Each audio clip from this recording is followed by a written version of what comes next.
I have been involved in hundreds of interventions to get people out of destructive cults. I mean, these were very, very intelligent, well-educated people. It could happen to anyone. What I have seen is that when people are feeling down, when they're feeling low, when they've been disappointed by life, where someone like Ralph Stair can come in and you hear his voice on the radio or you become aware of him, and it's like he gets into you through some crack in your life because of your disappointment, because you're feeling down. All of us go through times like that. Cult leaders are predators in that sense. They can smell it. It's like a shark in the water with blood, and they will prey upon those vulnerabilities to control and manipulate people. But I think in the case of Overcomers Ministry, Ralph Stair has total power over his followers within that compound. And to say that they are making choices without factoring in the influence and control of Ralph Stair is ignoring the obvious and ignoring the dynamics of what's going on in that compound.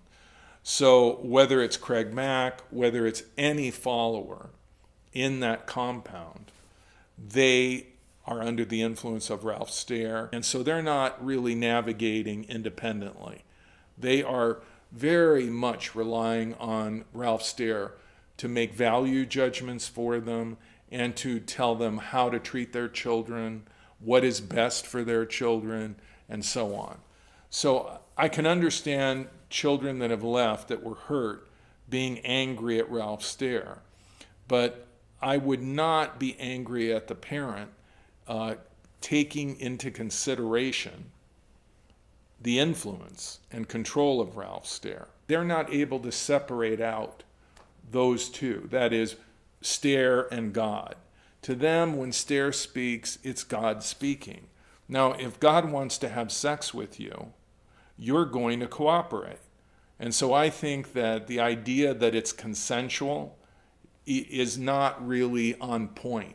As you're free to leave, everyone is free to leave this place if they want to. He's not really telling you the whole story because there are so many, but if you leave, you may not be able to see anybody here again, and that may be very tough, and you don't have any money, you don't have a career, you don't have anything. If you leave, good luck with that.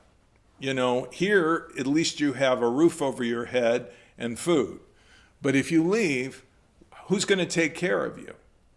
And also, what about the eternal consequences of leaving? You know, Stair instills fear, unreasonable fears in the minds of his followers regarding their salvation, regarding whether or not they can still be considered a true Christian if they walk away from him and his compound.